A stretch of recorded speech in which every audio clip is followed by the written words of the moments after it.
Então, hoje a gente vai falar um pouquinho sobre as lesões nos pés, nas pernas, tanto das ginastas quanto das bailarinas, né? E tentar entender um pouquinho por que acontecem essas lesões. Tá? Então, a gente sabe, né, que tem um esporte aí com uma sobrecarga de membros inferiores, né, onde a gente tem uma carga esperada, né, a gente trabalha com quedas sobre os membros inferiores, com, né, bastante repetição. A gente tem movimentos que são exigidos, posições que são exigidas, e isso tudo chega no pé, no tornozelo, na perna, de uma maneira, né, controlada, mas às vezes esse controle acaba sendo um pouco deficitário ou acaba gerando algum tipo de desconforto e até de alguma lesão. O que a gente quer, nossos atletas, né, competindo, treinando bem, competindo agora, né, a gente nem sabe quando, mas treinando bem, sem lesão, sem dor, e é isso que a gente estuda, né, as formas que a gente consegue tentar driblar, né, uma situação de sobrecarga, que é natural que ocorra em lesões, em esportes de rendimento, né, que são os que a gente trabalha, seja a dança, seja, né, a ginástica artística, a ginástica rítmica. Então a gente sabe, né, que os nossos esportes aí têm uma sobrecarga na porção distal dos membros inferiores muito grande. Então a gente observa aí um apoio reduzido, mantido, né, onde existe toda uma adaptação da posição do pé, que o pé ele é feito para estar todo ele em contato com o chão, né, e aí a gente coloca ele numa situação diferente, né, onde somente o antepé é apoiado e tem que fazer a sustentação do peso, né, de todo o corpo em movimentos também totalmente diferentes, antifisiológicos, né, muitas vezes a gente vê. As próprias bailarinas, então, o apoio é mais reduzido ainda, né, onde eu tenho somente a ponta dos pés, claro que com uma proteção da sapatilha, mas aí ainda descarga com uma anteriorização de tornozelo e de tíbia maior ainda. E também na ginástica artística, né, a gente vê aí uma carga sendo recebida depois dos saltos, de todas as acrobacias, né, às vezes em situações também com uma superfície reduzida, né, então às vezes fazendo duplos mortais com piruetas, né, saindo de aparelhos, e essa sobrecarga existe. Eu não tenho como tirar, não tenho como dizer para minha ginasta, não faz ponta de pé, não fica no relevé, né? Para uma bailarina, não faz ponta, se for uma bailarina clássica. Para ginástica artística, né? Não cai do mortal no pé. Então, é assim. Então, essa sobrecarga, ela existe. E eu tenho que saber lidar com ela. Eu tenho que tentar, de alguma forma, minimizar para que isso não gere uma lesão. Então, a gente tem aí uma série de evidências, né, mostrando que, dos esportes em geral, o tornozelo, o pé, são áreas que recebem carga e são muito suscetíveis à lesão. Então, a gente tem aí apontamentos de diversos esportes por diversos motivos. O que a gente tem que entender é que cada esporte tem as suas características, as suas especificidades. E é por isso que a gente tem que entender o gesto desportivo. Eu não posso tentar aplicar uma carga, né, do futebol para a ginástica. É diferente. O movimento que é feito é diferente. E a sobrecarga que vai acontecer é diferente, apesar de ser o mesmo entorse de tornozelo, de ser a mesma tendinite. Mas o que gerou essas lesões vão ser coisas diferentes, motivos diferentes. Então, a gente vê aí uma incidência grande, né, de lesões ligamentares no joelho, né, na tíbia, principalmente, no pé, às vezes até aqui na região mais de antepé também, né? E aí a gente se depara com isso, né, sabe que pode acontecer, não quer que aconteça, mas eu tenho que entender, né, dentro do meu esporte, o que está acontecendo. E é isso que a gente vai atrás e procura.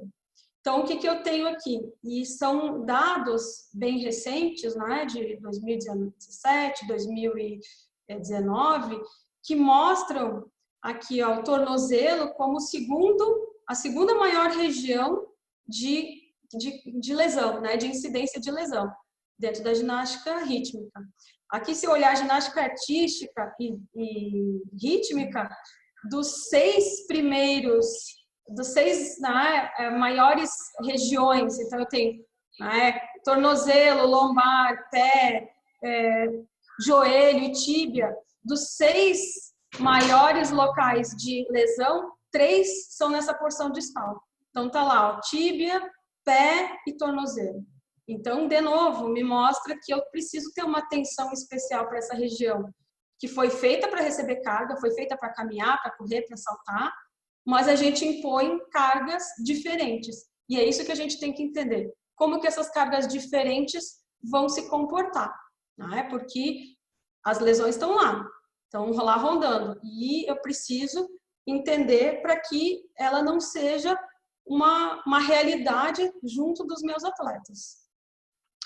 Então, conhecendo um pouquinho, né, dentro da ginástica, do balé, eu tenho um grupo de lesões que são mais comuns, né? Então, a gente tem as lesões traumáticas, que são os entorses de tornozelo e as fraturas, né? Esses entorses, a gente sabe que tem diferentes gravidades, então, grau 1, grau 2, grau 3, de acordo com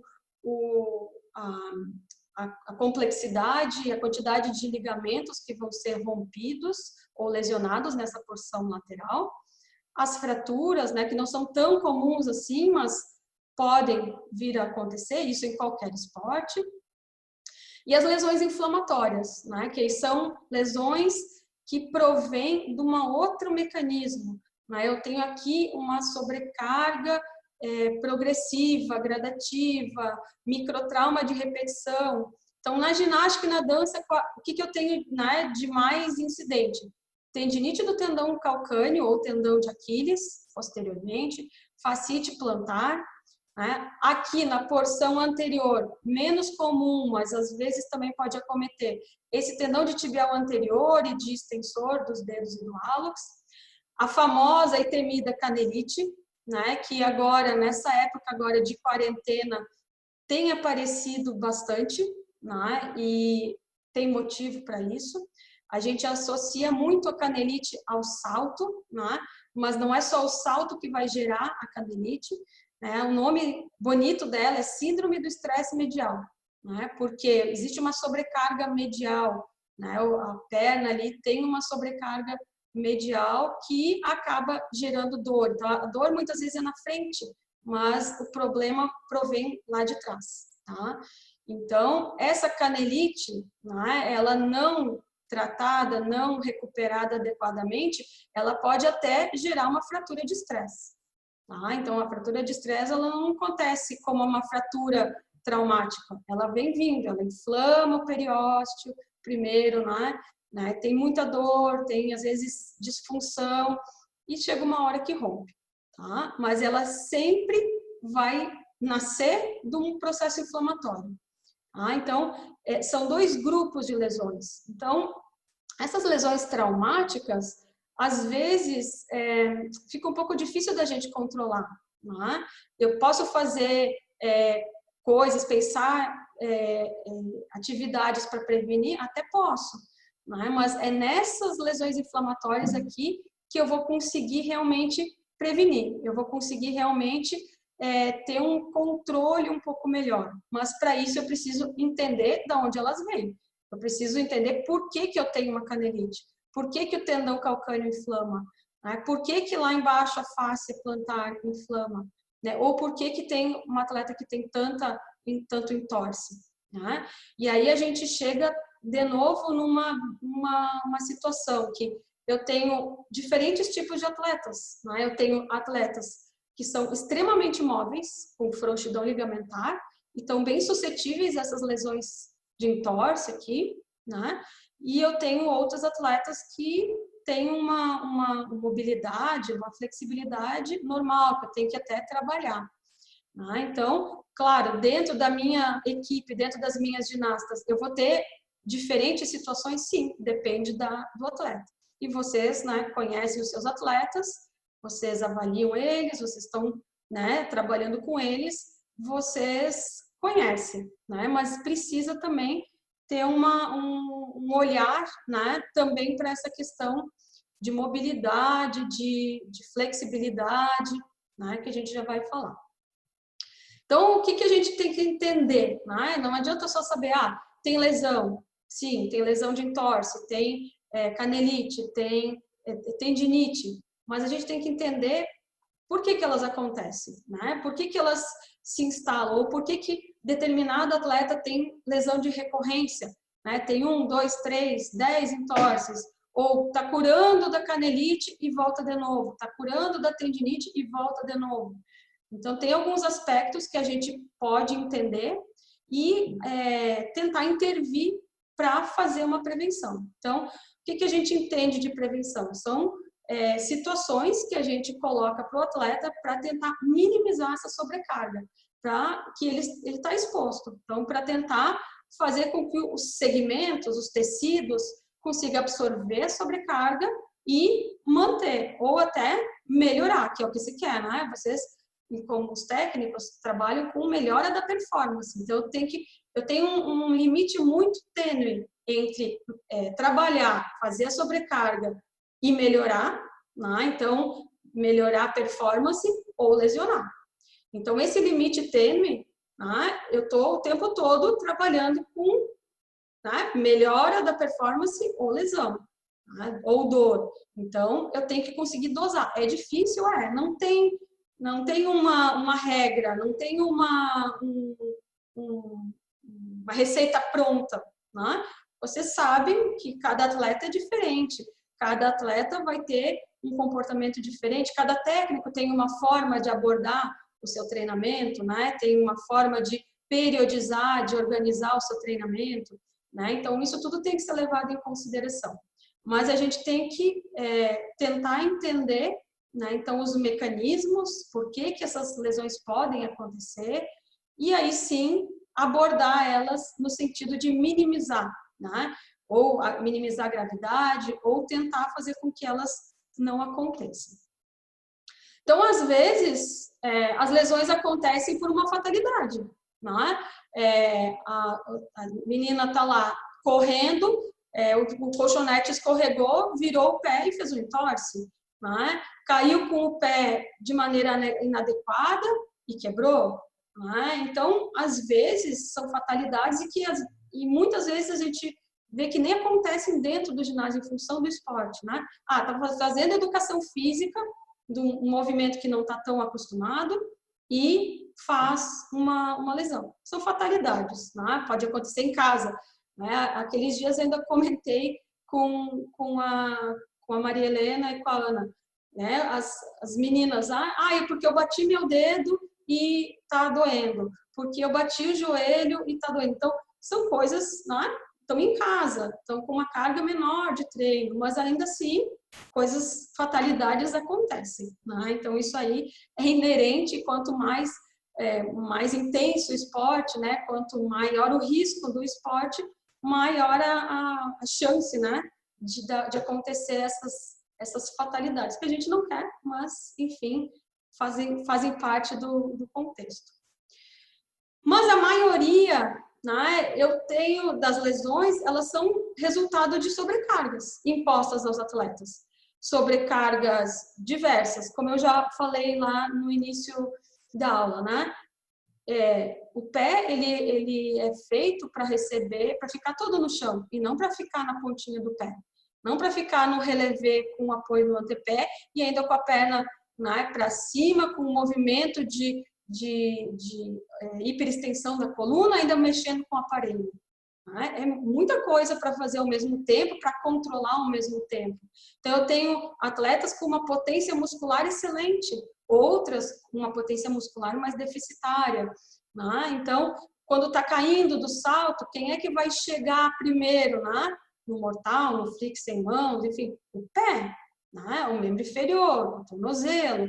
Então, a carga, né? Olha quanto deslocamento que eu tenho, né? Do centro de gravidade. E essa carga está sendo recebida pelo membro inferior. Então, essas sobrecargas, né? Eu não tenho como tirar. Eu não tenho como dizer, não faz ponta de pé, não faz relevê, não salta. é inerente aos esportes, ao balé, à ginástica artística, à ginástica rítmica, né? Então, agora eu tenho que entender o que está acontecendo para trabalhar em cima disso. Então, eu não posso tirar o movimento, então eu tenho que lidar com o movimento. Eu tenho que ter o movimento a meu favor. Eu tenho que ter a posição que parece não ser tão favorável a meu favor, tá? Então, essas sobrecargas estão lá, estão presentes. Em períodos, alguns períodos mais, alguns outros períodos menos, né? E a gente tem que entender que os atletas também são diferentes, né? Alguns mais flexíveis, outros mais fortes, outros mais descoordenados, né? Então, a gente tem uma turma, né, que vai ter diferentes comportamentos e a gente vai ter que observar e tentar fazer com que funcione para todos. Então, aqui eu botei uma listinha, né, de causas da sobrecarga. Né? Então, o que pode gerar essa sobrecarga? Que pode gerar, então, essa sobrecarga, em última instância, é um motivo de inflamação, é um motivo de disfunção, de dor, né? Que pode gerar, por exemplo, uma tendinite. A tendinite não tratada pode evoluir para uma ruptura de tendão, parcial ou às vezes total, né? Uma fasciite pode evoluir para um esporão de calcânio, uma canelite pode evoluir por uma fratura de estresse. Então, eu não quero esse tipo de situação. Então, eu tenho que tentar minimizar a sobrecarga que já existe. Então, eu conhecendo os fatores que podem gerar sobrecarga, além, é claro, dos fatores inerentes ao esporte, que a gente já comentou, facilita para a gente elaborar estratégias de prevenção, né? Tentar elaborar estratégias que vão minimizar essa sobrecarga e, muitas vezes, minimizar a incidência e a gravidade das lesões. Então, o que eu tenho aqui? Eu tenho disfunção individuais do próprio atleta. O que é isso? O próprio atleta já tem algumas alterações. Por exemplo, um pé plano. Né? O pé, a parte medial do pé, ele cai. Não tem aquele arco medial. O pé é chapado no chão. Né? Isso faz o quê? Uma sobrecarga medial. Né? Então, eu tenho uma sobrecarga ali em toda a porção medial de tornozelo e tíbia que pode gerar uma lesão inflamatória. Ou um pé cavo muito alto, com uma curvatura muito elevada, e aí tender para um entorse. Né? Marcha, às vezes a gente olha o atleta, o pé é lindo, é de livro. E aí a hora que vai caminhar, desaba o pé para pronação, para supinação, com queda de navicular. Então, todas essas disfunções, todas essas alterações, que às vezes é próprio do atleta, ele já vem com isso, são mais um fator de sobrecarga. Tem como melhorar? Tem. Né? Eu não tenho como botar uma palmilha, né? A atleta treina com sapatilha de ponta ou de meia ponta, ou treina descalça. Não tem como botar, mas eu tenho que pensar na parte ativa, né? Como ativamente eu posso melhorar? Tem como melhorar. Tá? Esses 3 fatores agora que seguem, para mim, são os assim, fundamentais, tá? No sentido de que se eu conseguir trabalhar com esses 3 aqui, meu entendimento, né? E a minha resposta para tentar minimizar as cargas, ela é fundamental. Aqui é que está o segredo, digamos assim, né? Então, o que eu tenho? Desequilíbrio muscular. Então, lembra que o pé, o tornozelo, né, a perna, eu não tenho um único músculo. Às vezes, até eu tenho um movimento que é mais incidente, né? Então, ponta de pé, flexão, relevé, tudo trabalha muito cadeia posterior, tríceps oral, panturrilha, né? Mas eu tenho que lembrar que eu tenho outros músculos aí participando. Eu tenho um tornozelo fazendo também dorsiflexão, inversão, eversão. E aí, eu tenho que pensar que um tornozelo desequilibrado, ele fica mais instável e mais suscetível à lesão, tá? E isso aqui é importante porque a ginástica, a dança, o balé trabalha muito com uma carga de tríceps oral, né? Então, naturalmente eu já tenho essa carga imposta. E aí, naturalmente, eu tenho um desequilíbrio muscular. Então, eu tenho que fazer o quê? Tentar abordar para minimizar esse desequilíbrio que já é uma tendência da ginástica e da dança. Falta de mobilidade articular. E aí, eu falo assim, levanta o braço aí quem é que não trabalha ponta. Todo mundo trabalha ponta. Né? O que a gente pensa? Ponta de pé, trabalha ponta, trabalha plante flexão, plante flexão. Mas esse é um movimento que eu tenho do tornozelo. E os outros? Tá? Então, se eu tenho um movimento muito bom e os outros mais ou menos, eu tenho falta de mobilidade. Tá? Então, então é ótimo um atleta supermóvel, com frouxidão ligamentar. Não sei não, né? Aí o desequilíbrio pega forte, né? Então, essa mobilidade, né? A gente procura, eu quero um atleta flexível, com bastante mobilidade. Sim, é bom? Sim, né? Mas aí eu tenho que pesar. Então, mas o quanto ele é móvel? Ele é móvel para todos os lados ou ele é móvel só para um lado? Né? Então, depois eu vou mostrar alguns exemplos com imagens que vocês vão entender um pouquinho melhor, tá? Mas essa falta de mobilidade articular, ela pega bastante. Inclusive, na absorção do impacto de saltos, tá? Então, se eu não tenho mobilidade, eu não consigo absorver o impacto do salto. E às vezes a gente pega as nossas ginastas, nossas bailarinas, sem saber cair do salto, né? E aí a sobrecarga de novo é maior. Tá? Então, o terceiro item que eu botaria estrelinha, assim, né? Que são os três que são, para mim, os fundamentais. Resposta neuromotora deficiente. Então, vocês lembram que eu tenho uma ação e uma reação. Né? Então, eu tenho um estímulo sensitivo, motor, e que tem que gerar uma resposta motora. Então, muitas vezes, aquele entorse que foi, né? Se eu conseguir controlar, que eu tenho uma resposta motora, ele até faz um movimento de inversão, mas ele não é um entorse. Tá? Então, essa resposta neuromotora é o quê? É a propriocepção, né? É o treino sensório-motor, é eu ter efetivamente uma velocidade de condução do impulso nervoso para que a resposta motora de contração seja rápida e eficiente. Para quê? Para eu não lesionar. Tá? Então, para mim, esses três aqui, eu até botei de uma coisinha diferente, mas não ficou muito claro.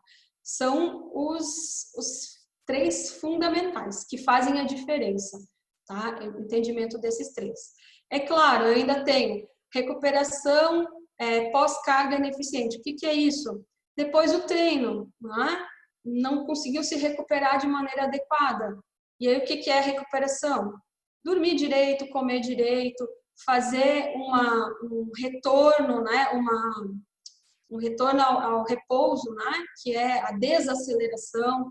Então, fazer métodos, e aí a gente tem várias formas de recuperação, ativa, passiva, liberação neuromuscular, miofacial, né? Enfim, crioterapia, calor, massagem, enfim, uma série de coisas. Né? Então, a gente precisa pensar no nosso atleta que está treinando, muitas vezes 3, 4, 5 horas por dia, e ele precisa fazer essa desaceleração. Né? Eu preciso dar subsídios para o meu músculo se recuperar, para o meu tendão se recuperar, para o ligamento se recuperar. Porque senão, amanhã tem treino de novo. Eu parti daqui, fiz sobrecarga. Se eu não recuperei aqui, eu vou partir daqui e vou aumentando a sobrecarga. Tá? Então, essa recuperação é super importante. Tá? A forma que é feita, né, depende de cada clube, de cada equipe, né, da forma que tem a sua organização, e tem aí uma série, né, de evidências mostrando da importância e da efetividade dessas recuperações. Aqui eu coloquei inadequação da periodização, mas no sentido assim, ó, vocês técnicos fazem um planejamento, né? Então, das competições-alvo, né? Eu não tenho como manter uma carga alta o tempo inteiro, né? Eu vou treinar por 10 meses do ano, eu não tenho como ficar treinando em 100%.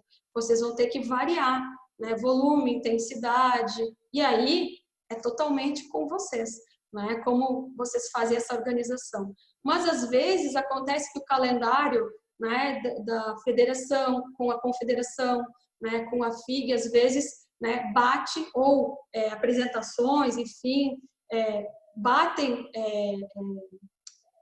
competições, e eu tenho muito próximas, né, e onde eu tenho que manter a carga. Ou então, o que eu sei que é a pior coisa que acontece, quando muda uma data. Então, eu tenho um planejamento e mudou. Então, eu tenho que readequar. Então, essa inadequação da periodização é nesse sentido, de o atleta não conseguir fazer essa oscilação e na sua competição-alvo, na sua competição mais importante, estar no ápice, né? Porque não adianta ele estar aqui, chegou no dia da competição, ele está aqui embaixo. Ele não vai render o quanto eu preciso, né? Então, ainda mais em esportes de rendimento, que eu prezo pela performance, né, pelo título, enfim, né, é importante isso. Então, vocês técnicos, e isso assim, eu enquanto fisioterapeuta, eu digo assim, eu aprendo muito com vocês, educadores físicos, né, aprendi muito com a Maria Helena, com a Ana, com o Marco, né, de periodização. Né? Por que agora tem que ser essa forma de treino? Por que depois tem que ser assim? Né? Isso é fundamental. A gente entender essas cargas e colocá-las de maneira adequada. E claro que, né, um acontecimento como o que a gente está tendo agora acabou com toda e qualquer programação que a gente tinha, né? Então, isso dificulta bastante. E uma coisa que a gente tem conversado, né, já bastante na SONAF, né, que é a Sociedade de Fisioterapia Esportiva, como é que esses nossos atletas vão voltar ao treinamento normal, né? Depois de 4 meses, 5 meses, a gente ainda não sabe quanto tempo ainda a gente tem, né, de afastamento social. Então, a gente já tem evidências mostrando de equipes da Europa, da Ásia, né, que tem aí já começaram treinamentos e competições, que a incidência de lesão subiu, né? Disparou, na verdade. Então, claro, não tem como a gente agora prever, organizar, não, mas a gente tem que ser consciente de que vai ter um período aí com uma série de novas adequações que vão ter que ser feitas. E por último, mas não menos importante, materiais ou equipamentos inadequados. E aí a gente tem, né, às vezes, nem sempre a gente tem um local adequado, nem sempre a gente chega num local de competição mais adequado. Às vezes a gente está acostumado de uma forma e chega na competição é outra, né? Então, são situações que nem sempre a gente consegue lidar, né? Mas a gente tem que entender que se eu tenho um chão duro, é óbvio que a sobrecarga vai ser maior. Se eu tenho um chão que desliza mais, né, que eu tenho que fazer mais força de tração, eu tenho uma sobrecarga maior. Então, a gente tem que avaliar essas coisas também dentro do todo. E aí, o que eu preciso? Né? Para entender, né, de fato, da onde provém as lesões? Como é que eu faço, né, para entender isso? Eu preciso entender coisas que compõem os segmentos. Então, eu preciso compreender a mecânica do movimento. Como que o movimento acontece? Quem é que faz o movimento? Quem é que segura o movimento? Quem é que restringe o movimento? Então, por que quando eu ponho um atleta lá forçando a ponta de pé, por que um pé vai e o outro trava? Né? Por que em determinados dias o pé está mais mole e outros está mais rígido? Né? Então, eu tenho uma série de estruturas envolvidas. O que eu vejo é esse pé lindo, maravilhoso no relevé. Né? mas eu tenho que entender que aqui tem uma série de estruturas participando do movimento, né? Uma série de estruturas que vão favorecer ou até dificultar o movimento, né? E eu tenho que entender o quê? A mecânica, né? Eu tenho que saber o que está envolvido e entender o que vai acontecer e por que vai acontecer. Então, eu tenho que compreender a mecânica do movimento e tudo que está envolvido. Então, quem é tudo que está envolvido? Olha lá, o que eu vi antes é um pé lindo maravilhoso. E o que eu tenho que enxergar, na verdade? Um monte de ossos sobrepostos, né, com uma série de tendões, músculos que partem lá do pé e sobem lá na perna, né, que vão fazer então um movimento de dorsiflexão, de plantiflexão, de inversão, de eversão, que vão ter aí, ó, vetores de forças distintas que vão atuar às vezes em conjunto, às vezes isoladamente. Então, não é só fazer a plantiflexão, não é só fazer o relevé ou a ponta ou cair do salto, é muito mais do que isso, né? É o que esse osso, esse ligamento, esses tendões, esses músculos, como que eles estão se comportando? Que posição que eles estão tomando? Eles estão contraídos? Eles estão relaxados? Eles estão com compressão, recebendo carga de baixo para cima ou de cima para baixo? Né? Então, isso tudo eu tenho que levar em consideração. Porque eu gosto muito dessa foto, porque é exatamente isso aqui, ó. Eu entender a mecânica do movimento é isso aqui, ó. Eu tenho que puxar de um lado, soltar do outro, tracionar mais de um lado, puxar mais do outro, né? Eu vou botar mais carga na ponta, então eu tenho que diminuir atrás, enfim, né? É uma marionete, né? Eu estou fazendo um jogo com todo o sistema músculo-esquelético. Para quê? Para eu ter estabilidade, para eu ter força, para eu conseguir fazer o movimento que eu quero. Então, o que eu quero é minha atleta fazendo um relevé lindo desses aí, não um relevé caído, né? Ou fazendo um impacto grande. Eu quero que ela consiga amortecer, eu quero que ela faça 2, 3 saltos, né? E não faça um e vá caindo a potência muscular, né? Então, ou então num desses ainda faça um movimento inadequado e faça um entorse. Então é isso aqui, ó. Eu preciso entender como que funciona, quem participa, como que funciona, quem tensiona, quem solta, em qual momento que isso acontece, né? Pensando o quê? Qual é o princípio? É o relevé, é a ponta de pé, é o impacto do salto, é o impacto do amortecimento do mortal, do pivô, da pirueta, enfim, tá? Então, isso é importante para eu entender das sobrecargas. Então, quando eu falei antes, desequilíbrio muscular, né? Por que desequilíbrio muscular? Porque às vezes, olha aqui, ó, o relevé, a plantiflexão está trabalhando panturrilha, mas e os outros? Eu até pintei aqui, né, de vermelhinho, né, os plantiflexores. Mas e os outros aqui, ó, os inversores, os eversores, os dorsiflexores? Eu estou fazendo o que com eles? Né? Então, não adianta eu ter só um grupo muscular forte e os outros fracos. Né? Então, são coisas que a gente precisa pensar e é aí que está a chave de tudo. Tá? É aí que eu consigo entender a lesão e, consequentemente, prevenir essa lesão. Então, aqui eu botei alguns exemplos, né? Que eu sei que fica mais claro para vocês. Olha lá, ó. Eu tenho, por exemplo, o entorse de tornozelo e a canelite. São duas lesões bem comuns, né? Na ginástica, no balé, na dança. E aí, o que eu faço? Eu já trabalho muito em plantiflexão, no relevé.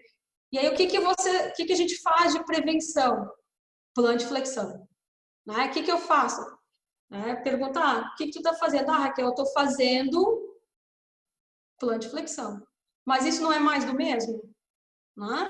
Eu não estou... mas eu preciso ser forte para conseguir subir o relevé e manter. Eu concordo plenamente.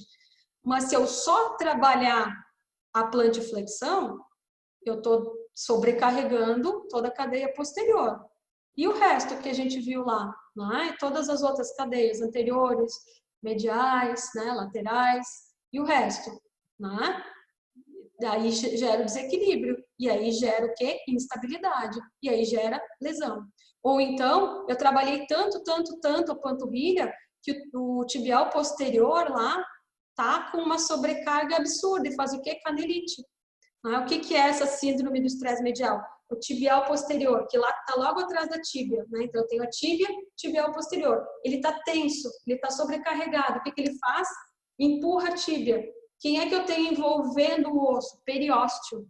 Periósteo é tecido conjuntivo. Ele inflama. Periosite, canelite. Mas dói na frente, porque ele é um todo. Ele reflete na frente.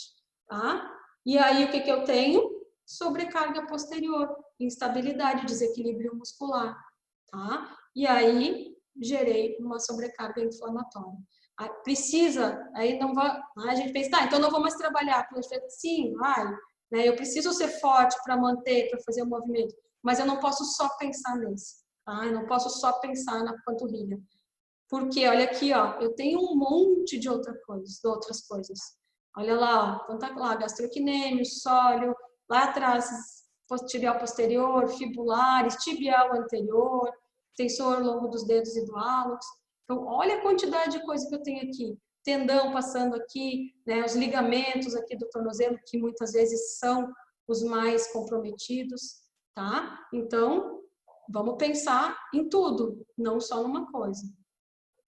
Outro exemplo, né, que eu tinha falado para vocês, eu tenho que fazer plantiflexão e o que vocês, né, têm a tendência a pensar, e a gente, né, pensa isso, eu tenho que trabalhar ponta, ponta, ponta, ponta, ponta, beleza, eu tenho uma ponta maravilhosa, uma mobilidade de plantiflexão excelente, tá? E aí eu vou olhar os dorsiflexores e são horríveis, tá? E por que é tão importante eu ter essa mobilidade de dorsiflexores? Primeiro, né? De novo, desequilíbrio. Segundo, sobrecarga posterior. Terceiro, não cai do salto. O que eu preciso para amortecer o salto? Movimento de dorsiflexão, flexão de joelho. Tá? Então, se eu não tiver dorsiflexão, cai rígido. E aonde é que vai a sobrecarga? No tornozelo. Tá? Então, eu preciso também pensar nessa mobilidade da dorse aqui, tá? Para amortecer o impacto, tá? Para eu ter mobilidade, para eu conseguir ter um equilíbrio muscular, tá? E aí, eu não tendo essa mobilidade, olha lá, ó, o que eu posso ter? Tendinite de tendão calcâneo, porque ele está tão encurtado aqui, porque eu trabalhei tanto força de plantiflexores e mobilidade de plantiflexão, que aqui está encurtado, está tenso, o tendãozinho está assim, ó, ele já é super denso. Tá? E aí, na hora que eu vou botar o pé no chão, às vezes dói, tá? Porque está inflamado. E aqui pode começar a gerar micro-ruptura. Não é comum, mas pode acontecer uma ruptura total. Tá? E aí é cirúrgico. Tá? Então, é difícil de acontecer? É difícil. Mas eu ter micro-ruptura aqui não é difícil. Tá? Então, às vezes, a gente vê um tendão calcâneo já denso, grosso, inflamação em cima de inflamação, em cima de inflamação, melhora um pouquinho, piora de novo, né? E aqui também a canelite, tá? E aí, a gente sabe que essa canelite pode gerar uma fratura de estresse. É comum?